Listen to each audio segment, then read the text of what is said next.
Another day, another banger. Today, we're diving into the movie Joy. It tells the true story of Joy Mangano, a single mom who becomes a millionaire with her amazing invention. We'll see how one great idea changed her life. So, sit back, relax, and enjoy the recap. Can you make 50,000 of these mops by next week? Yeah, I think so. The film opens with a scene from an old movie, where two women are talking. One of them is distressed, but the other woman comforts her that she needs to be a strong woman. She hands her a gun, as two male actors walk in. All four of the actors have a confrontation, as the movie cuts to the opening credits. The narrator of the movie introduces herself, as a girl named Joy's grandmother. We see two girls playing in the snow, who are later introduced as Joy and her half-sister Peggy. Their dog is also introduced, along with her dad Rudy, her mother Terry, who is also the narrator's daughter, and her grandmother Mimi, which is herself. In the next scene, we see young Joy playing with paper models with her sister, Peggy. She starts to tell her a story about a prince and princess living in a castle, with Joy living close by, overcoming many dangers such as wolves in the forest. Her sister tells her that she needs a prince for herself as well, to complete the story, but Joy is adamant that there is no prince in her story, and that is her special power. The narrator's daughter and Joy's mother, Terry, is seen sitting in the lounge, watching a soap opera with eagerness, ignoring her daughter. We also see Mimi for the first time when she tries to instill confidence in Joy, telling her that she is going to grow up to be a strong woman, meet a nice man, have beautiful children, and is going to build wonderful things, and leaves with a question: what happened to this girl's dream?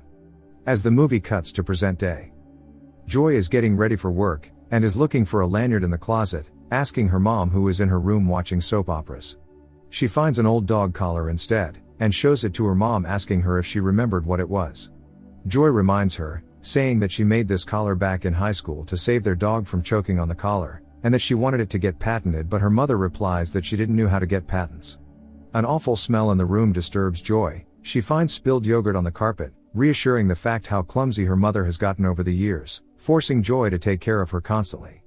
The doorbell rings, surprising everyone, as it's Joy's father Rudy, who had moved out 2 years ago with his girlfriend, but now she doesn't want him anymore, so he's moving back.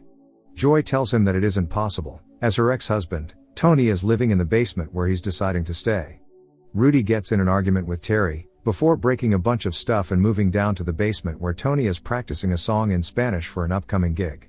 Tony and Rudy start to quarrel, leaving Joy to separate the basement with a roll of toilet paper, asking them to not kill each other while she's gone.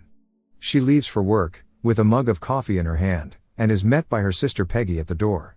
The two talk for a bit, before Joy leaves for work in her car.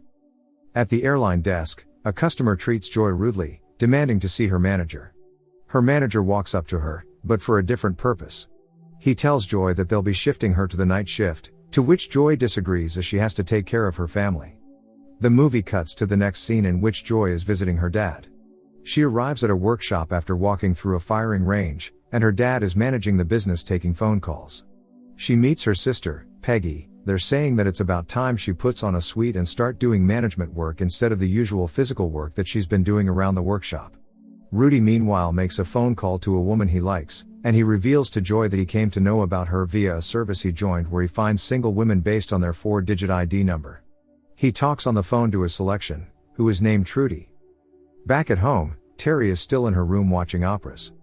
She calls out to Joy and asks her to fix a huge water leak in the floor. Joy yells at her for using the sink to wash her hair and hairbrush, clogging the lines. She gets up and tells her that she'll call a plumber to fix the pipes, to which Terry gets anxious as an unknown man will be in her room. Joy is reading to her daughter in bed, about cicadas.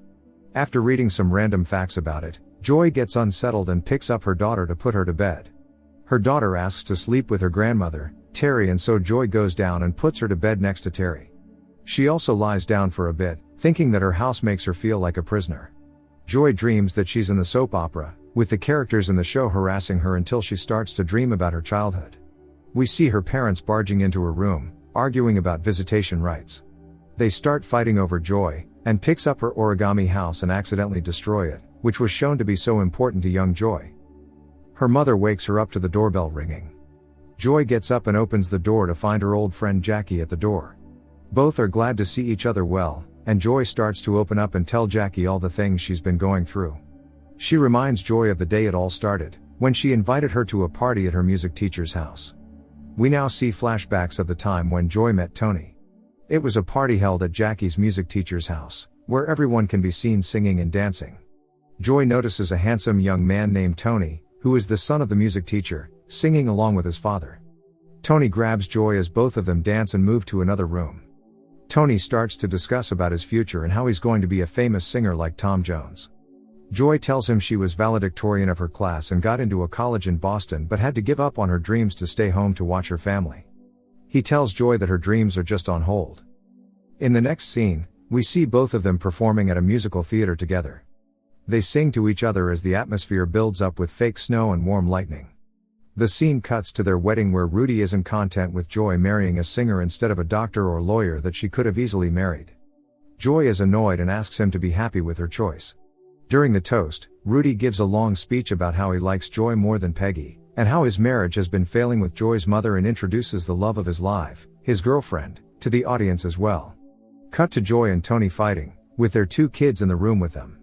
Joy yells at Tony for being lazy and not going to his job, but Tony says that he wants to pursue his passion and work on becoming a singer. Joy says that his singing isn't paying the bills yet, so he needs a real job, but Tony keeps denying. Joy is extremely distressed, and the scene cuts to them signing divorce papers. Back to present day, Rudy is out with his new girlfriend, Trudy, on a date. He finds out that she's an Italian woman who recently became a widow, and that her husband was a really rich man. She tells Rudy about the boat she inherited, and that she would like to invite Rudy and her family for a small trip on the boat, but he shouldn't bring red wine as it will stain the floor of the deck. Rudy agrees, and we see Joy along with her sister and Rudy boarded on the yacht. Tony arrives with a crate full of red wine, which Trudy explicitly told not to bring. The yacht gets rocky in the middle of the trip and everyone trips their glasses of wine, spilling it all on the floor. Joy gets up to mop the floor, and all of the glass shards cut her hands as she wrings the mop. That night they arrive back at home and Joy's wounds are catered to. The doorbell rings, and she opens the door to find the plumber, Taos Saint, a handsome Haitian man that she called to fix the water pipes in Terry's room. Terry is skeptical of him, and asks to put on a sheet as a cover so she can watch her operas while Taos Saint works on the water lines. He politely agrees, and calls her Mademoiselle, upon hearing that Terry is a little flattered. Joy starts to fall asleep on the stairs, as she's scared to sleep in her bed cause of all the nightmares she's been having recently. Rudy suggests that she drink some cough syrup to help her fall asleep, and she does so. Tony grabs her from the stairs and puts her down on the sofa, as she starts to fall asleep. The next day when she wakes up, Tony comes up to check on her. She tells Tony that it's time that they moved on after being divorced for 2 years, and that he should leave her house. Tony is stunned upon hearing this, and Joy also asks the same to Rudy. Joy also asks Rudy to call Trudy as she wants to ask her to fund her new genius invention. Rudy denies, but after Joy reminds him of the countless favors that she's done for him, he agrees. Joy gets up and runs upstairs to draw her very initial ideas of a mop that can be ringed without touching the mop head, which is also detachable. She uses her daughter's crayons to draw out her ideas and takes her to Rudy's workshop where they've called Trudy to present her ideas. Joy is now presenting her idea to Trudy. Jackie and Peggy are also there. Joy loops 300 feet of continuous cotton around Jackie's hands to show a redesigned mop head, which can easily be cleaned and also detached to be easily washed in the washing machine. Trudy tells Joy that her husband worked really hard for his fortune, and that he would never want her to spend it on something undeserving. She gave Joy 4 questions to answer, and based on her answers she will decide whether or not she wants to fund her invention. The first question is, where did Joy go to high school? She replies Plainfield Public High. The second question, what were you in high school? She replies valedictorian, the smartest student in the school. This pleases Trudy. Peggy interrupts, saying Joy has never run a business in her life. She points out that she's been managing their father's auto shop and any investments should go towards that and not Joy. Jackie interjects, asking what the third question is. The fourth question, which is there is a gun on the table. The only other person in the room is an adversary in commerce. Only one of you can prevail. Do you pick up the gun? Joy comments that it's a weird question, but upon Trudy's insistence she assures her that she will, in fact, pick up the gun.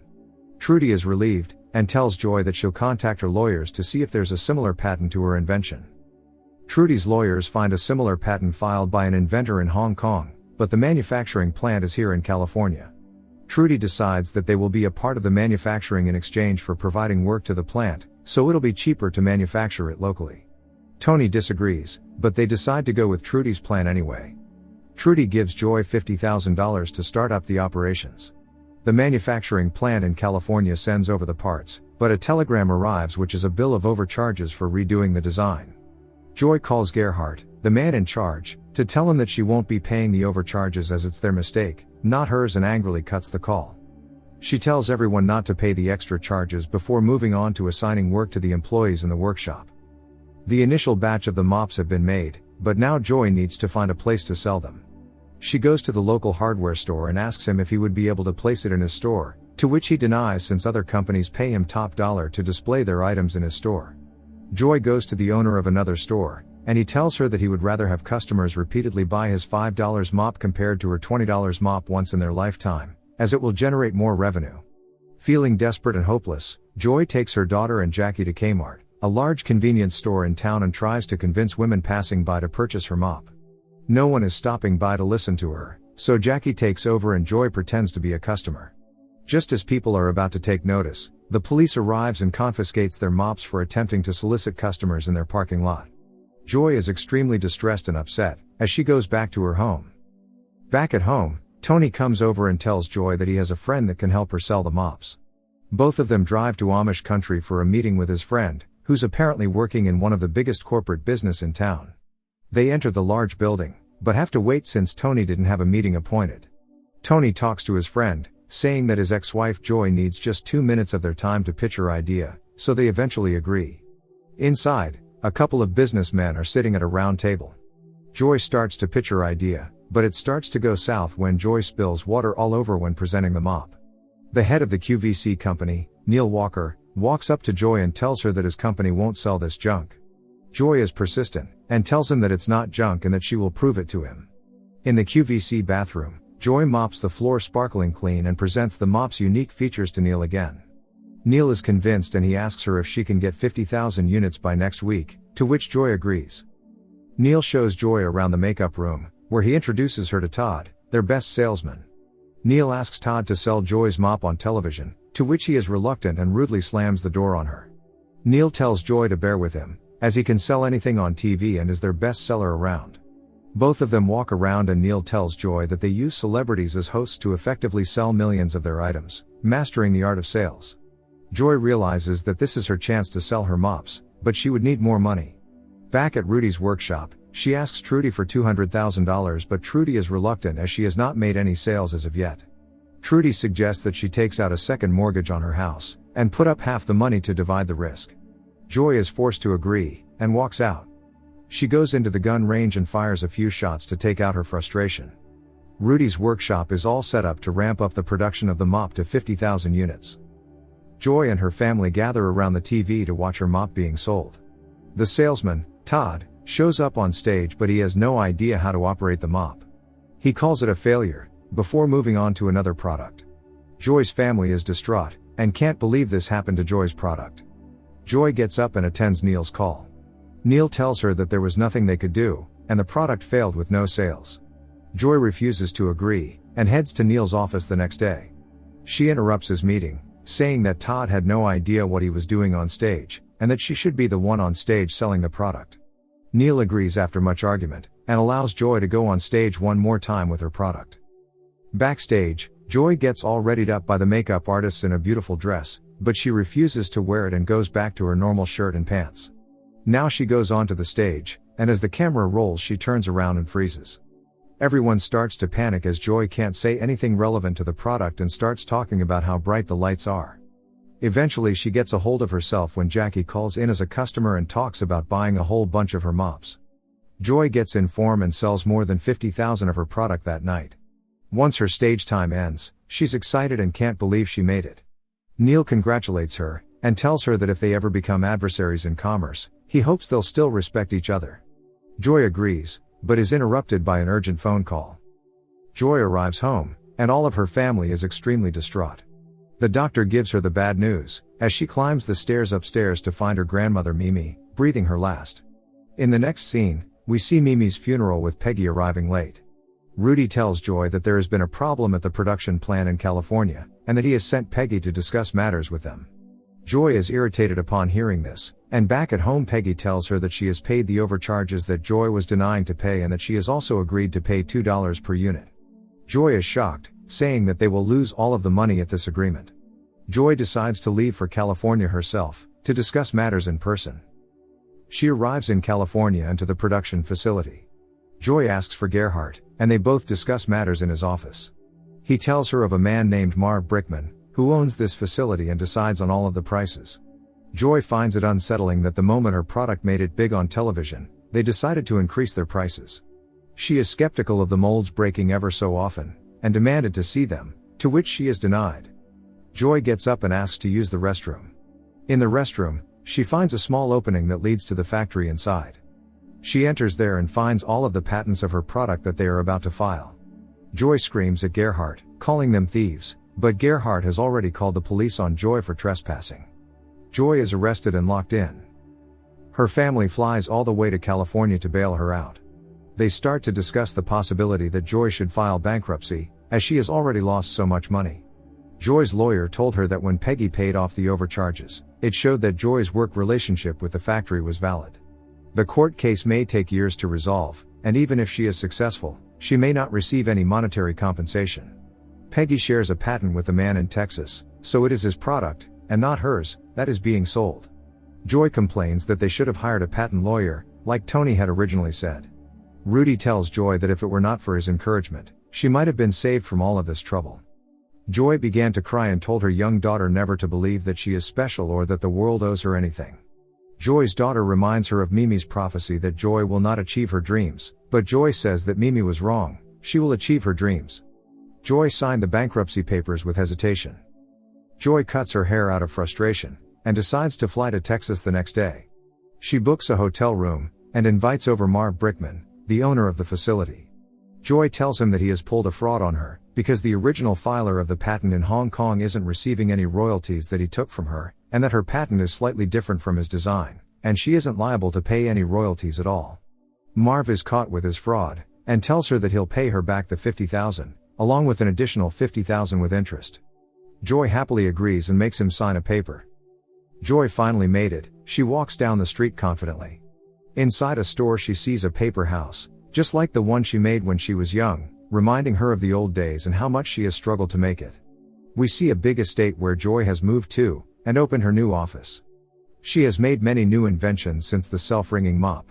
Neil visits her but is asked to wait since Joy is busy with another inventor, who is a woman with her husband and her baby, presenting a portable lint roller. Joy compliments the prototype, and treats her very kindly because she knows what's it like to be in her place. Neil walks in next, and tells her that head of the HSN, Barry, is going to come after Joy and that he wants her to work for him. Joy says she'll think about it. Their fondness for each other is adamant after all these years. Neil leaves her office, and Joy sees her old paper house that she made as a kid in a box on the floor. She picks it up, and the movie ends. Thanks for watching. Make sure to subscribe and press the bell icon to never miss out any videos.